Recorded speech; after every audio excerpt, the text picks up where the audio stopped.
एक माँ अपने होने वाले बच्चे से कब बात कर सकती है? जन्म के बाद या जन्म से पहले? हजारों साल से भारत में एक विश्वास चला आ रहा है कि गर्भ में पल रहा बच्चा सिर्फ शरीर नहीं बना रहा होता, वो सुन रहा होता है, महसूस कर रहा होता है और शायद सीख भी रहा होता है। इसीलिए इंडियन ट्रेडिशंस में प्रेगनेंसी को सिर्फ बायोलॉजिकल प्रोसेस नहीं माना गया, उसे एक संस्कार माना गया। गर्भावस्था के दौरान कई रिचुअल्स और प्रैक्टिसेस फॉलो की जाती थी। Positive environment, spiritual recitations, music, peaceful conversations, healthy food, emotional well being, ये सब मिलकर गर्भाधान संस्कार के ब्रॉडर आइडिया का हिस्सा माने जाते थे। और फिर आती है एक फेमस स्टोरी अभिमन्यु की।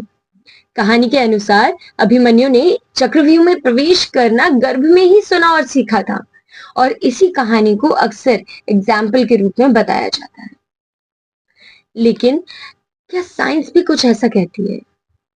मॉडर्न रिसर्च दिखाती है कि प्रेगनेंसी से जो लेटर एजेस होते हैं, स्टेजेस, उसमें फीटस साउंड परसीव कर सकता है, मदर्स वॉइस पर रिएक्ट कर सकता है और बर्थ के बाद कुछ फेमिलियर साउंड्स को रिकॉग्नाइज भी कर सकता है।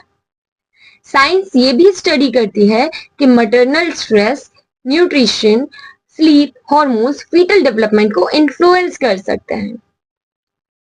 लेकिन यहाँ एक बहुत जरूरी डिफरेंस है, साइंस ने कभी प्रूव नहीं किया कि गर्भ में बच्चा मैथमेटिक्स, वॉरफेयर या कॉम्प्लेक्स नॉलेज सीख लेता है। अभिमन्यु की स्टोरी को साइंटिफिक फैक्ट के रूप में नहीं, बल्कि एक कल्चरल और सिंबॉलिक नैरेटिव के रूप में देखना चाहिए। लेकिन एक बात बहुत इंटरेस्टिंग है, एंशिएंट ट्रेडिशंस और मॉडर्न साइकोलॉजी दोनों एक बार फिर मिलते नजर आते हैं कि प्रेगनेंसी का इमोशनल एनवायरनमेंट इंपॉर्टेंट होता है। हजारों साल पहले लोग शायद हार्मोन्स और न्यूरोसाइंसेस नहीं जानते थे, लेकिन उन्होंने ऑब्जर्व किया कि माँ की वेलबींग और बच्चे की वेलबींग डीपली कनेक्टेड है। इसीलिए प्रेगनेंसी को सिर्फ फिजिकल कंडीशन नहीं, एक इमोशनल और सोशल जर्नी माना गया। शायद गर्भ संस्कार का सबसे बड़ा लेसन ये नहीं है कि बच्चा गर्भ में इंजीनियरिंग सीख लेता है। शायद लेसन ये है कि एक नई जिंदगी की शुरुआत जन्म के दिन नहीं, उससे बहुत पहले हो जाती है।